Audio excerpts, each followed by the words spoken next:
5, 4, 3, 2, 1. Happy 2000!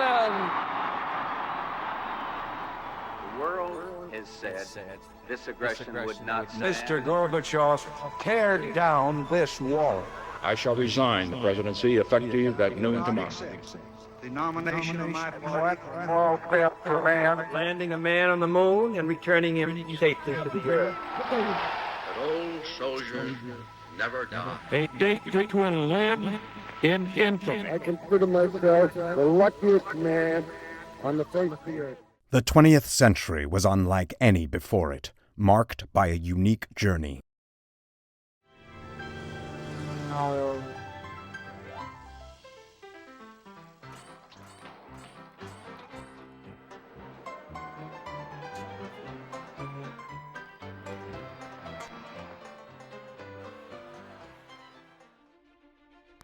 Innovation surged forward, marked by both triumphs and setbacks. As technology progressed, so did humanity's capacity for destruction. Aviation played a pivotal role in the 20th century's urgent pursuit of peace. The outcome of World War I would decide which European powers would endure. With stakes rising, wartime aviation grew increasingly critical. Fighters evolved from modest scout planes, romanticized in myth, but formidable in reality.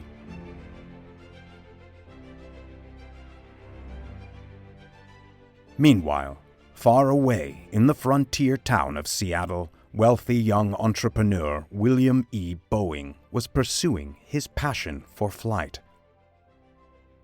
Fueled by a fascination with airplanes and a sharp eye for opportunity, he aimed to craft a superior flying machine. The B&W, named after its co-creators Boeing and Navy engineer Conrad Westervelt, debuted on June 15, 1916. Though not a commercial hit, the B&W firmly established Boeing as an aircraft manufacturer. By 1917, the fledgling Boeing Airplane Company consisted of 28 individuals, a mix of carpenters, seamstresses, engineers, and pilots. As the war advanced, American sentiment increasingly opposed Kaiser Germany. The United States joined the fight alongside Britain and France. Boeing shifted focus to the war effort, creating the Model C. The aircraft impressed the Navy so much that Boeing secured a contract for 50 trainers. World War I ended on November 11, 1918. From its aftermath emerged communism in Russia and fascism in Germany, and fascism in Germany. With peace came the abrupt cancellation of government airplane contracts. A surplus of warplanes flooded the civilian market, leaving Boeing struggling to survive.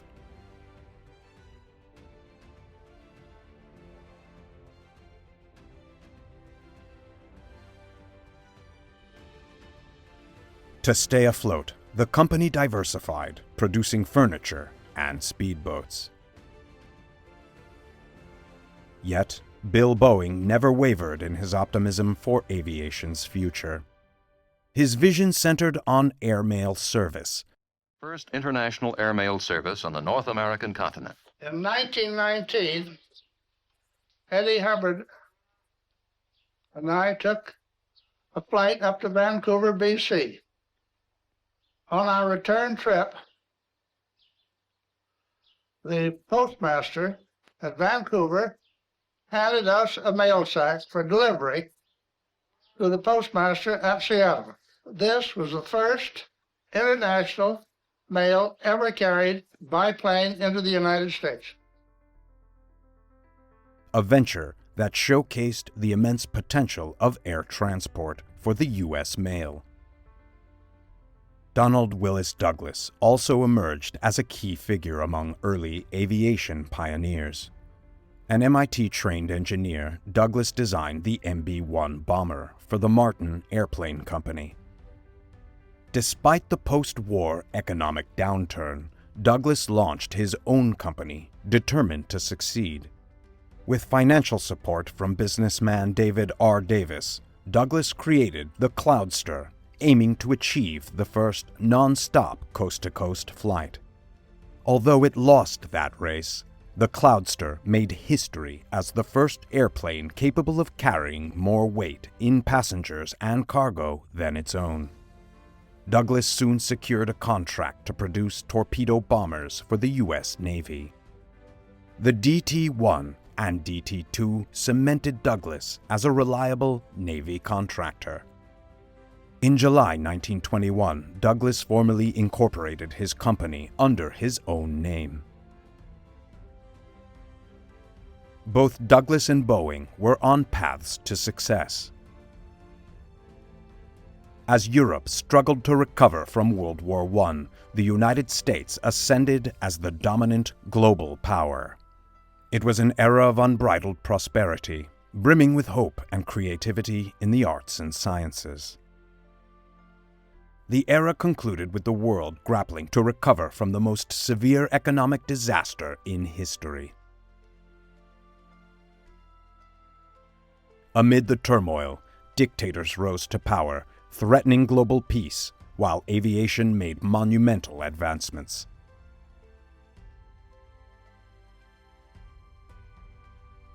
The Boeing Airplane Company was still striving to define its post-war role. Using a captured German Fokker D-7 as inspiration, the company developed an all-metal fuselage and created the PW-9 fighter for the Army. This success positioned Boeing as the leader in fighter aircraft for over a decade. Meanwhile, Douglas achieved its own milestone with the World Cruiser. 2 modified DT-2 biplanes completed the first round-the-world flight in under 6 months. This historic feat earned Douglas its motto, "First around the world," sparking public enthusiasm for global air travel. On May 20, 1927, Charles Lindbergh achieved another aviation milestone, becoming the first person to fly non-stop across the Atlantic in a modified Ryan monoplane. On the same day Charles Lindbergh embarked on his historic flight, Boeing made a quiet milestone of its own. The Model 40A took to the skies, marking Boeing's entry into the passenger business by carrying 2 people along with cargo. With the Model 40A, Boeing secured the contract to deliver U.S. mail on the Chicago to San Francisco route. To support this operation, the company established airfields, staffed maintenance facilities, and trained pilots.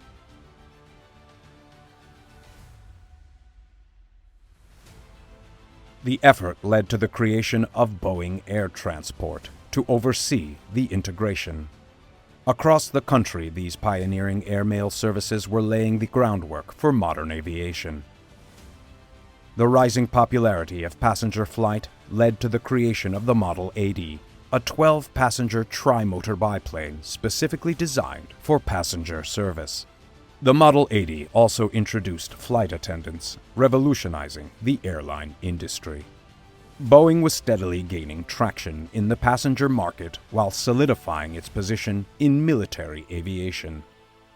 The F-48 P-12 fighter, first flown in 1928, featured bolted aluminum tubing in its structure, representing the most significant advancement in fighter planes since the Great War. By 1929, Boeing Air Transport had provided Bill Boeing with the expertise to build an aviation empire, the United Aircraft and Transport Corporation. This new enterprise brought together 11 companies, including airplane, engine, and propeller manufacturers, along with airlines, to deliver seamless coast-to-coast passenger and airmail service. As Boeing's venture expanded, the nearly decade-long growth of the American economy came to an abrupt halt. The nation plunged into a global depression, leaving nearly 27% of its workforce unemployed. Despite these challenging times, the aviation industry soared. Passenger air travel remained the privilege of the wealthy, who were insulated from the economic struggles below. At Douglas's Santa Monica factory, workers produced the renowned Dolphin amphibian aircraft. On the military front, Douglas consistently delivered flying boats, observation planes, trainers, and scout planes. In 1934, rising anti-business sentiment prompted Congress to enact trust-busting legislation. The new laws barred airplane manufacturers from holding airmail contracts and prohibited airline operators from building airplanes. The impact was profound. Antitrust legislation led to the breakup of Boeing's United Aircraft and Transport Corporation into three distinct companies: United Airlines, United Aircraft, and the Boeing Airplane Company, which included Stearman operations in Wichita, Kansas. North American Aviation shed its financial ties to Douglas and several airlines, transforming into an aircraft manufacturing company. Dutch Kindleberger, the renowned chief engineer at Douglas, assumed leadership of North American Aviation and relocated it to California in 1935. The company's first product line consisted of trainers built for the Army. Disheartened by the changes, Bill Boeing sold his shares and exited the industry he had pioneered.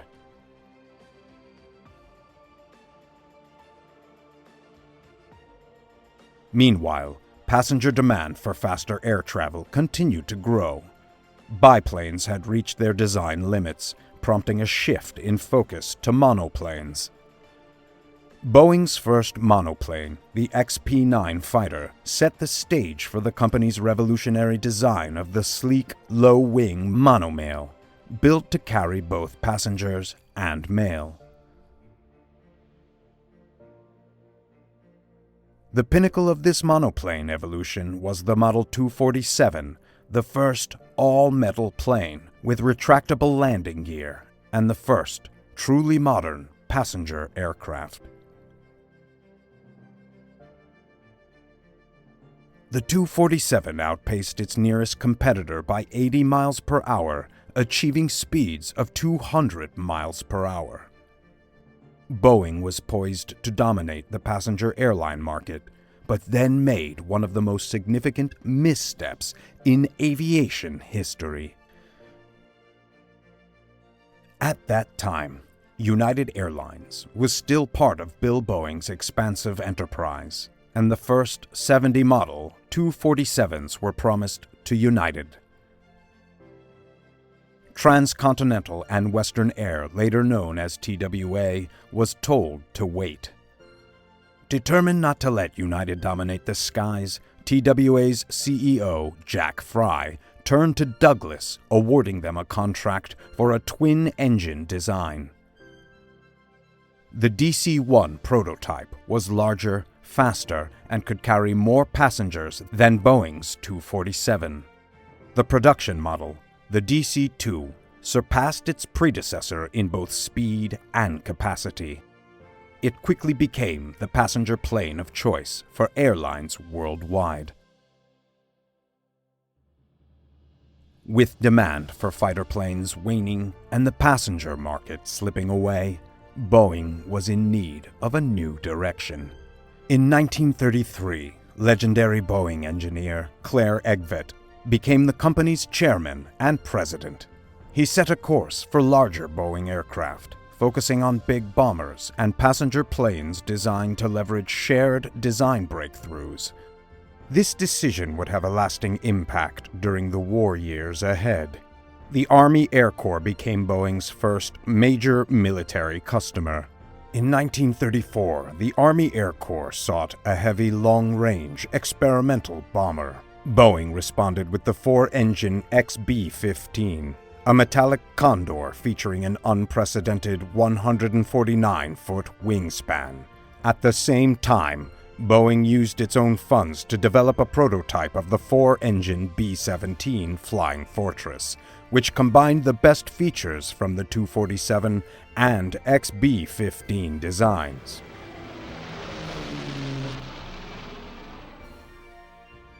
In 1935, Douglas took flight with its own groundbreaking innovation. The DC-3 became an instant success, cementing Douglas's dominance in the passenger market. Overnight, it became the must-have aircraft for airlines worldwide. The twin-engine DC-3 was faster, more reliable, and could carry more passengers than any previous aircraft. With its superior economics, Douglas revolutionized the airline industry, ensuring affordable and profitable air travel.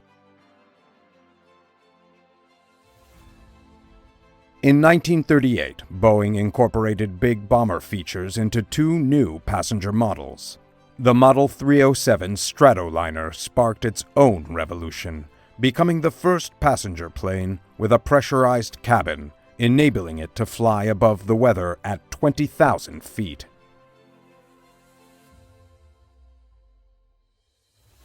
The four-engine Model 314 Clipper flying boat, the largest passenger transport of its time, followed suit.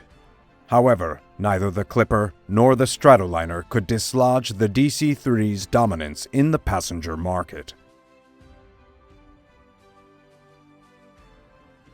Meanwhile, in 1937 and 1938, the rising storm of Nazi Germany and Imperial Japan sweeping through Austria, Czechoslovakia, and Manchuria cast a chilling shadow over the world. In peaceful contrast, the gateway city of St. Louis became the backdrop for a new aviation giant as it taxied onto the industry runway. James S. McDonnell founded the McDonnell Aircraft Corporation at Lambert Field, a bustling airline hub. However, the company's first aircraft, the Bat prototype, wouldn't take flight until 1944. Destiny, however, would soon reshape McDonnell's ambitions. The world stood on the edge of war. On September 1st, 1939, Hitler invaded Poland, pushing Europe to the brink. 2 days later, on September 3rd, Great Britain and France declared war on Germany. The Second World War of the century had begun. By 1941, France had surrendered. England stood as an island under siege, surrounded by a Nazi-controlled continent, and the Soviet Union was in retreat. Then came Pearl Harbor. On December 7th, 1941, 360 aircraft from the Japanese Imperial Navy attacked, thrusting the United States into the global conflict. The outlook seemed grim. America mobilized, focusing on building air power and training pilots. Almost every pilot from the early days of the war trained on two key aircraft, the North American Texan and the Boeing Cadet. Boeing went on high alert, constructing burlap houses and chicken wire lawns to camouflage its B-17 production plant. Under the camouflage mesh, B-17 production surged as thousands of women, known as Rosie the Riveter, filled the gap left by men who had gone to war.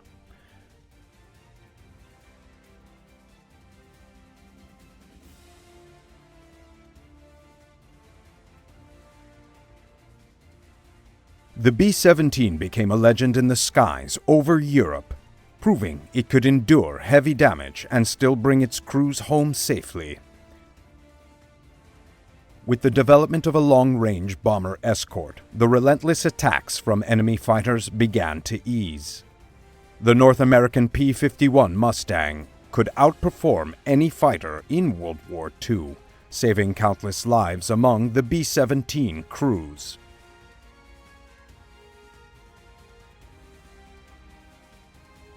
Flying in tandem, the B-17 Flying Fortress and the P-51 Mustang helped cripple Nazi war production.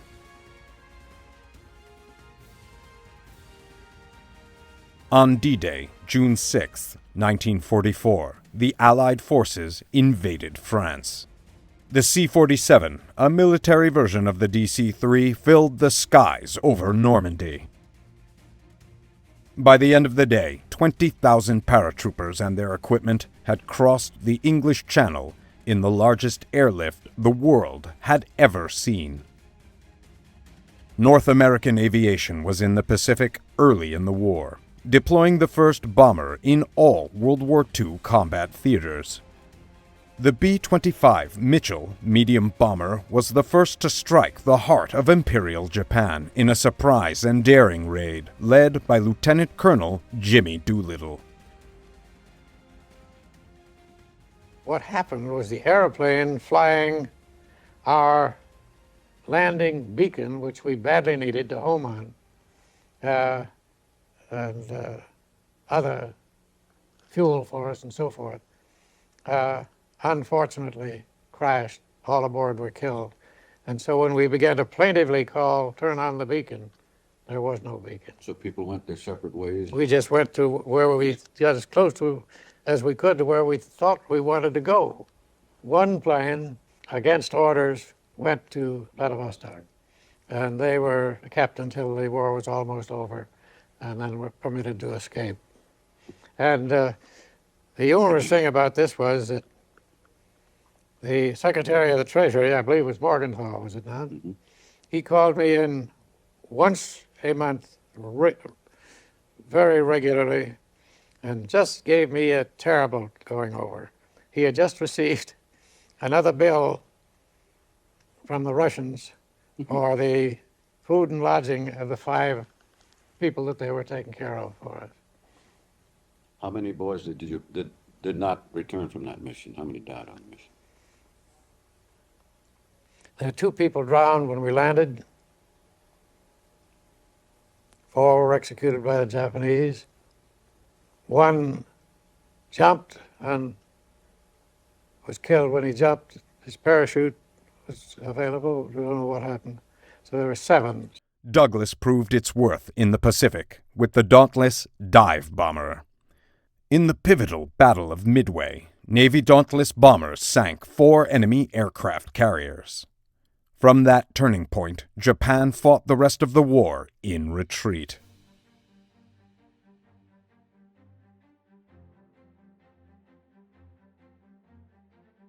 The 2 most significant wartime programs, the Manhattan Project to develop the atomic bomb and the B-29 that would deliver it, were conducted in complete secrecy.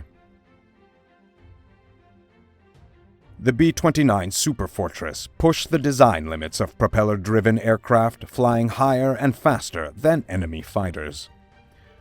On its wings, the war's end was carried to Japan.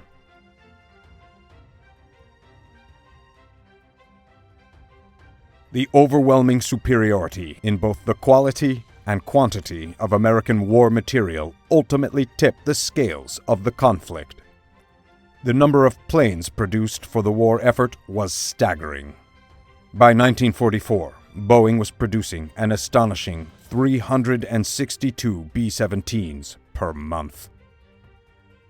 Between 1944 and 1945, Douglas built nearly 30,000 airplanes, while North American aviation produced over 40,000. When the final chapter on World War II is written, it may very well conclude that the American worker stood side by side with combat troops to save the world from tyranny. In the next half-century, people will see as well as hear around the world. Newspapers, magazines, mail, and messages will be sent through the air at lightning speed and reproduced in the home. For the World War II generation, anything seemed possible in the post-war years. Communism surged in Eastern Europe. The shadow of nuclear arms loomed over an uneasy peace. Technology became the battleground of the Cold War, and jets became America's primary deterrence. For the aviation industry, employment once again became the cost of peace. At Boeing, attorney William M. Allen reluctantly took control as plant closures echoed through the company. Bill Allen made his mark as a shrewd risk-taker with a radical new design, the swept-wing B-47 Stratojet.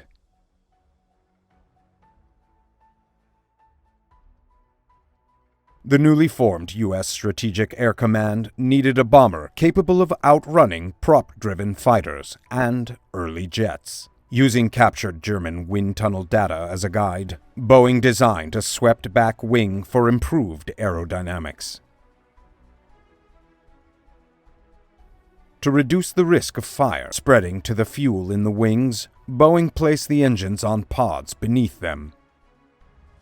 Boeing's next major bomber, the B-52, became the backbone of the U.S. bomber fleet and remains in service today. Boeing also perfected aerial refueling technology and developed the flying boom, a key advancement in air-to-air fueling. McDonnell Aircraft Company found its niche in jet fighters. Early in the war, McDonnell had tasked his engineers with researching jet technology and was ready in 1943 when the Navy requested a jet fighter. The risk paid off. The FH-1 Phantom became the first carrier-based jet. McDonnell's rise was propelled by a series of legendary jets, including the F-2H Banshee, the F-3H Demon, and the F-101 Voodoo.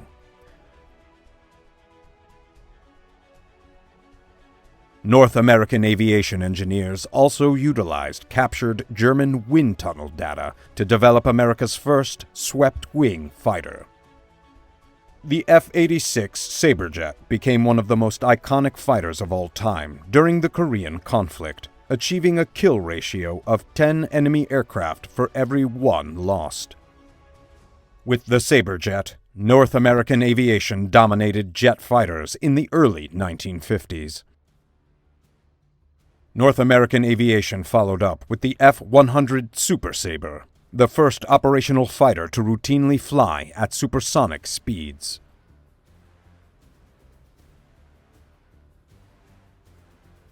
By the late 1950s, McDonnell had captured the jet fighter crown with the F-4 Phantom II supersonic fighter.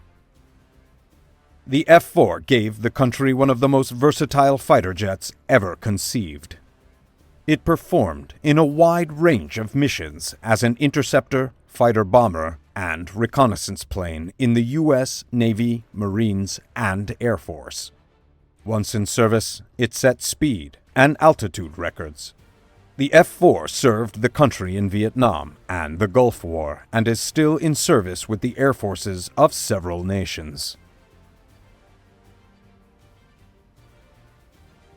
From the captured German data, engineers at Douglas developed a line of tactical aircraft, starting with the Delta Wing F-4D Skyray and the A-4 Skyhawk attack plane. 3,000 A-4s served the United States Navy and Marine Corps, becoming one of the finest aircraft ever designed. And in passenger aircraft, Douglas soared. In the immediate post-war years, Douglas competed against itself in a market glutted with surplus cargo planes converted for passenger use. However, with falling fares and economic prosperity, air travel took off. Douglas and Boeing developed new models for the booming market. Douglas introduced the DC-6, while Boeing created the Model 377 Stratocruiser. Douglas won another round and continued its outstanding DC series track record with the world's airlines. The next round would be fought in the jet stream. For the first time in history, the world was brought together with images from television. A Soviet satellite, missiles in Cuba, a fallen leader, and a faraway war. Around the world, people were brought closer together by jet transportation.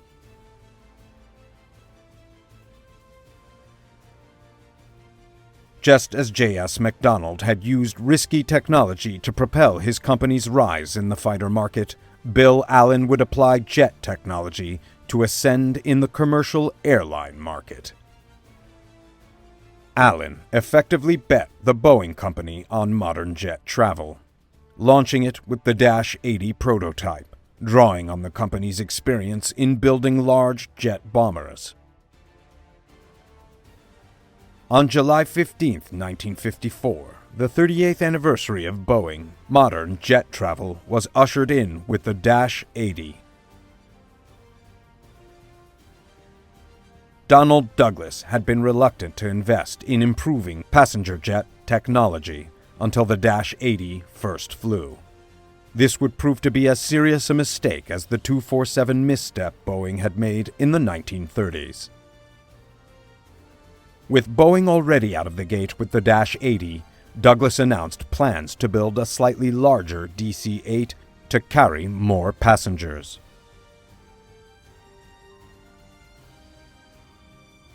With the bitter taste of the 247 defeat still fresh in its memory, Boeing retooled, building the Dash 80 just slightly wider than the DC-8. The Boeing 707 was born. For the first time since the 247, Boeing competed for airline business on equal footing, winning orders for 20 airplanes from Pan American Airways in 1955. The DC-8 entered service in 1959, with United and Delta Airlines setting records for speed, cargo, capacity, and range. But the 707 had made serious inroads on the Douglas turf, proving the economics of jet travel to the world's airlines. With speeds approaching the sound barrier, one 707 could carry as many passengers a year as the Queen Mary, using only 1/10 the fuel. As passenger demand grew, markets evolved, and so did jetliner models. The three-engine Boeing 727 was developed to take off and land at smaller airports with shorter runways.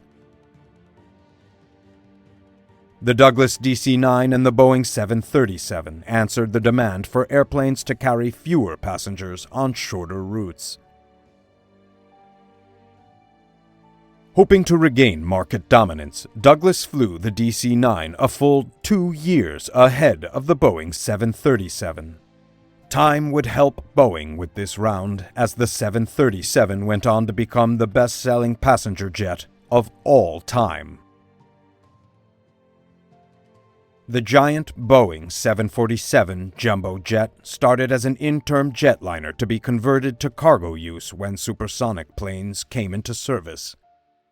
Instead, the Boeing 747 became the queen of the skies, stitching continents together with its large capacity, carrying more passengers than any airplane ever built. By 1966, the startup and production costs for all these new jetliner models were becoming unpredictably high for both Boeing and Douglas. At Douglas, resources were strained, and the company sought a merger partner. McDonnell Aircraft won. and together, as McDonnell Douglas, the company launched the versatile DC-10 wide-body jetliner to compete with the Boeing 747 jumbo jet. Through it all, competition between Boeing and Douglas made commercial aviation fast and affordable, transforming travel on a worldwide scale. During the 1950s and 1960s, the Cold War gained momentum. National pride and national security were at stake in a race for technological superiority.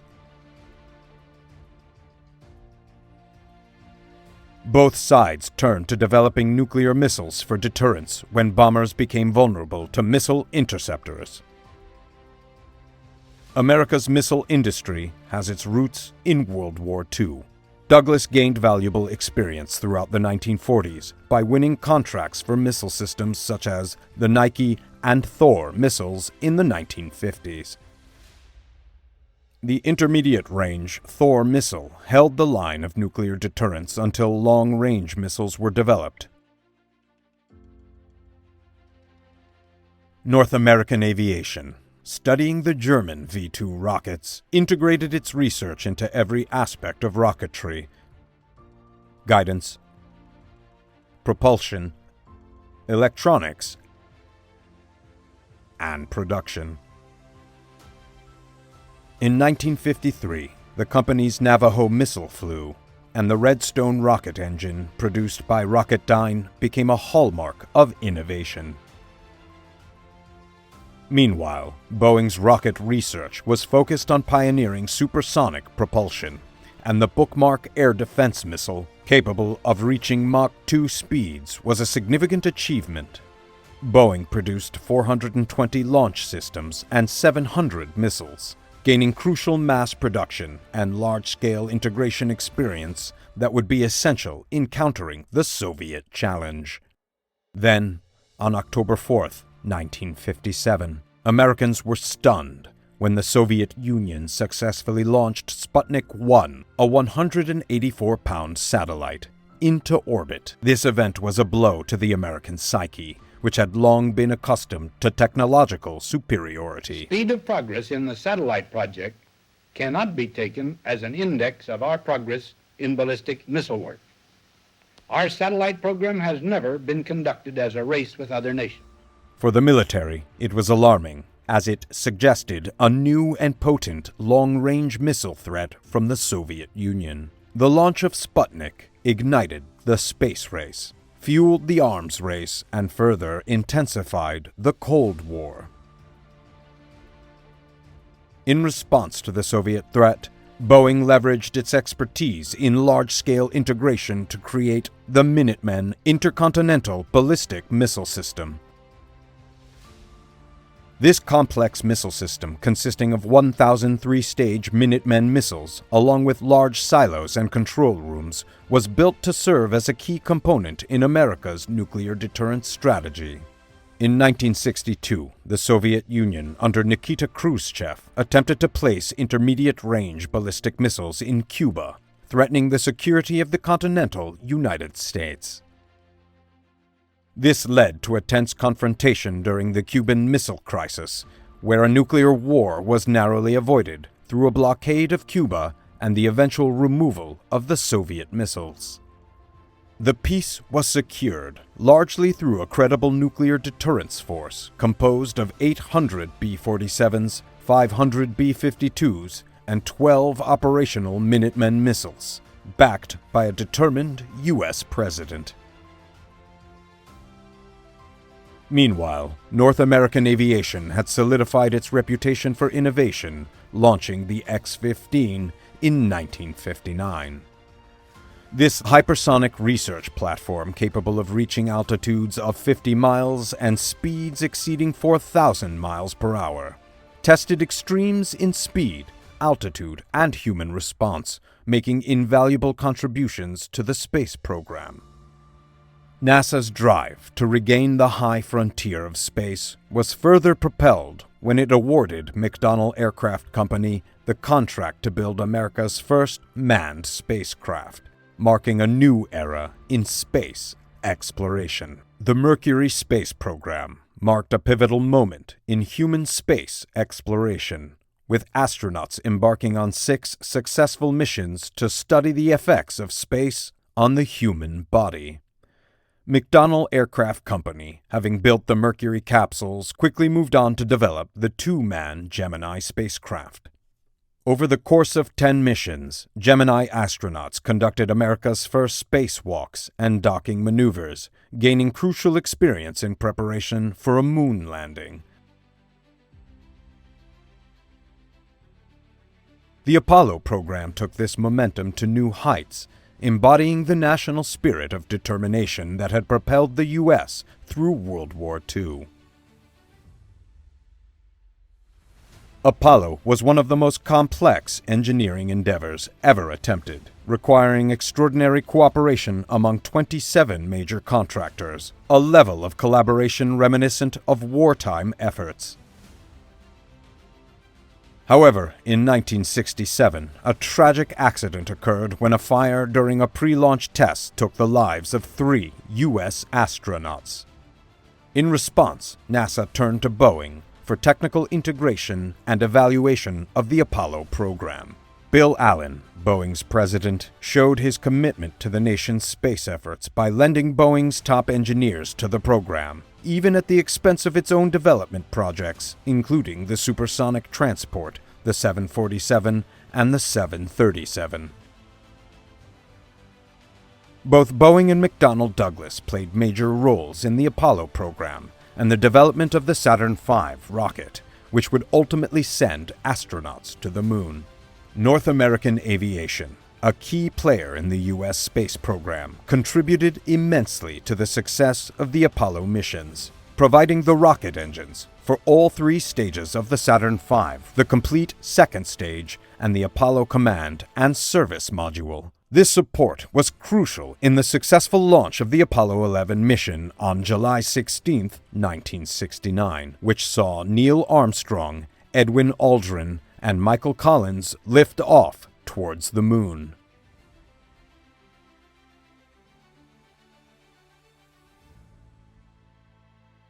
On July 20, 1969, the lunar module Eagle touched down on the moon at 4:17 p.m. Eastern Daylight Time, marking a monumental victory for America in the space race. Tranquility Base here. The Eagle has landed. Rocket Tranquility, we copy you on the ground. You got a bunch of guys about to turn blue. We're breathing again. Thanks a lot. One, high up, please. Prepare.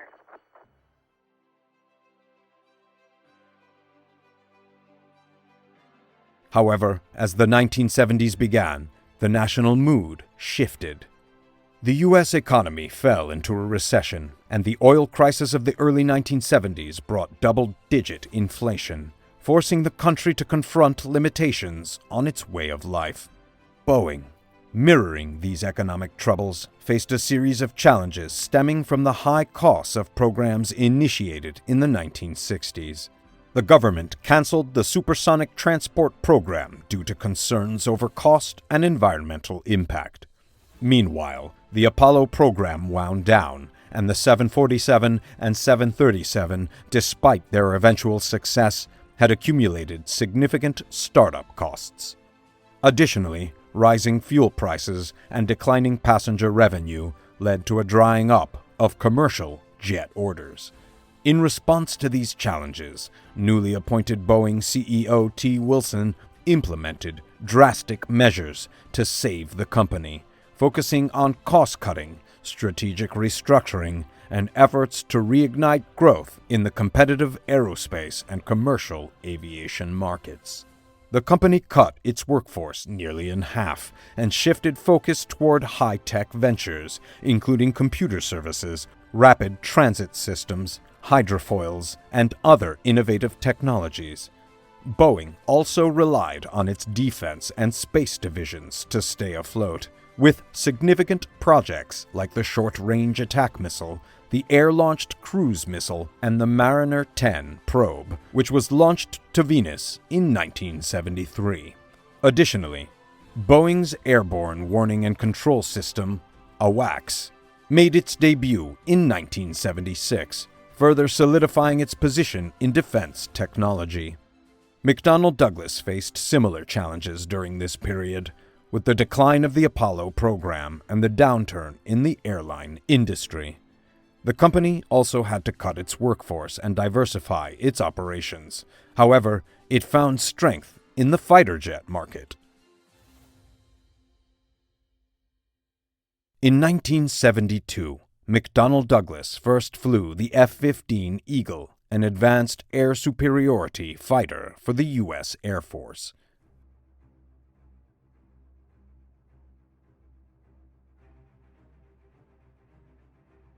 Then, in 1975, the Navy awarded McDonnell Douglas the contract for the FA-18 Hornet, a versatile fighter plane that would become a key component of the U.S. Navy's fleet. In 1980, McDonnell Douglas continued to expand its capabilities by partnering with British Aerospace and the AV-8B Harrier II. The company's diversification was also marked by its 1967 merger with Rockwell Standard, though its core experts remained in rocket propulsion. North American Aviation's legacy in space technology continued when it was selected to build the Space Shuttle, cementing its position as a key player in the space race. 5, 4, we've gone for main engine start.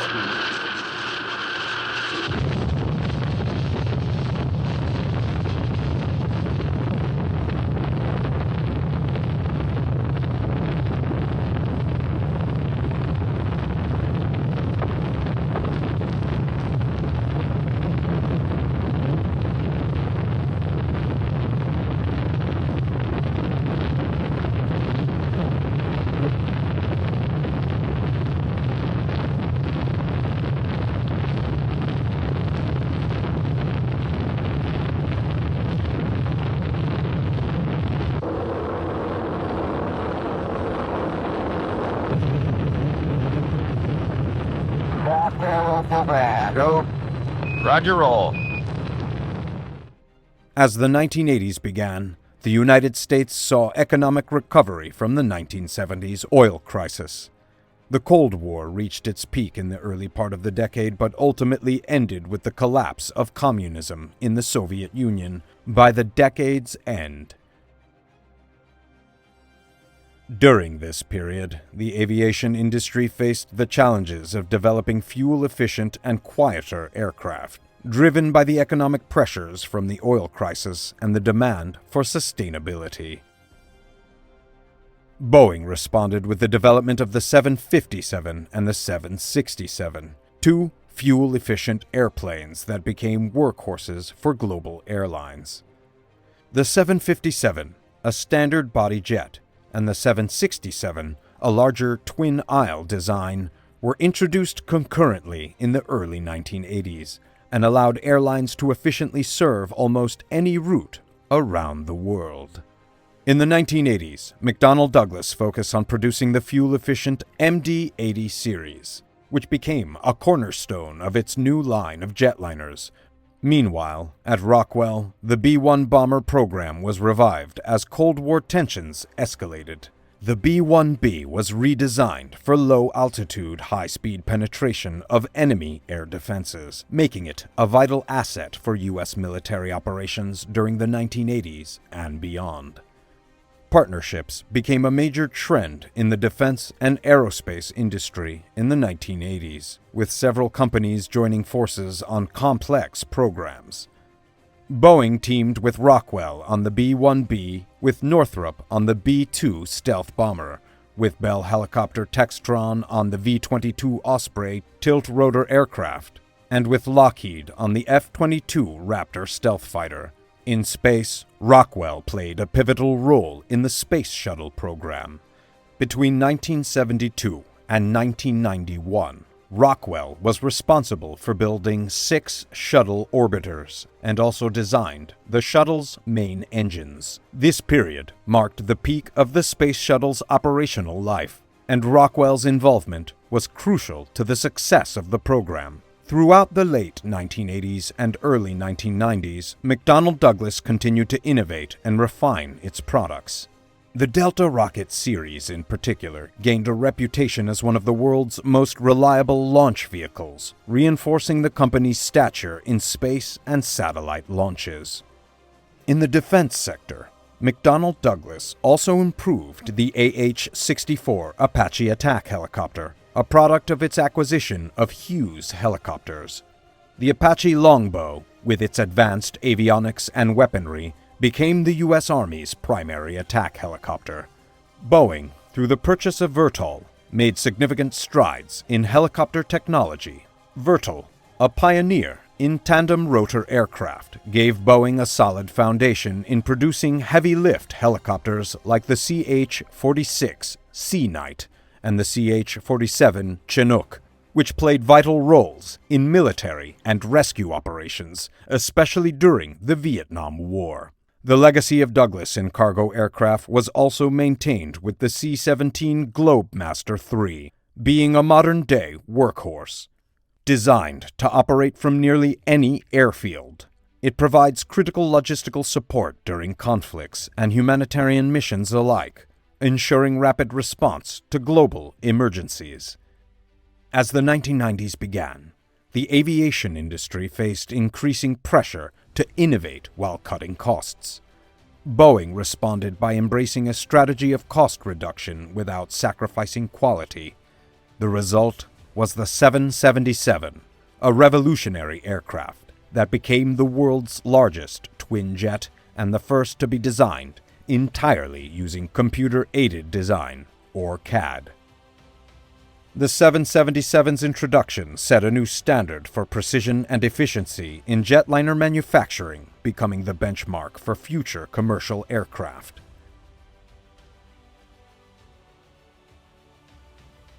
The fall of the Berlin Wall in 1989 marked a profound shift in global geopolitics, signaling the end of the Cold War and ushering in a new era of international cooperation and competition. As the 20th century drew to a close, Boeing, a leader in both commercial aviation and defense, reflected the spirit of progress in the aerospace industry. In 1989, Boeing jets carried 675 million passengers, a testament to the advancements made since the Wright brothers' first flight. In the realm of space, Boeing played a pivotal role in the International Space Station, or ISS project, coordinating the efforts of 16 nations to build the largest scientific endeavor ever undertaken. The ISS, a symbol of international collaboration, continues to orbit the Earth as a testament to what humanity can achieve when it works together toward a common goal. Meanwhile, as the 1990s progressed, the world faced new challenges. In the Persian Gulf, Boeing, McDonnell Douglas, and Rockwell products helped secure victory in the Gulf War, with their planes, helicopters, missiles, and other technologies proving decisive in saving countless lives and demonstrating superior air power. This period of conflict underscored the importance of technological innovation in modern warfare, an area where Boeing had a significant stake. The late 20th century saw further consolidation in the aerospace and defense industry, with Boeing acquiring Rockwell's aerospace and defense business in December 1996.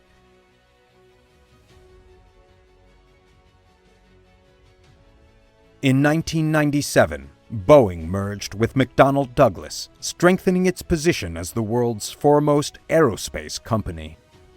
At the dawn of the new millennium, Boeing had transformed from a company born out of necessity during a world at war to the undisputed leader in aerospace. The knowledge, experience, and innovations accumulated over the previous century positioned Boeing to continue shaping the future of aviation and space exploration, extending humanity's reach beyond the Earth's atmosphere and into the cosmos.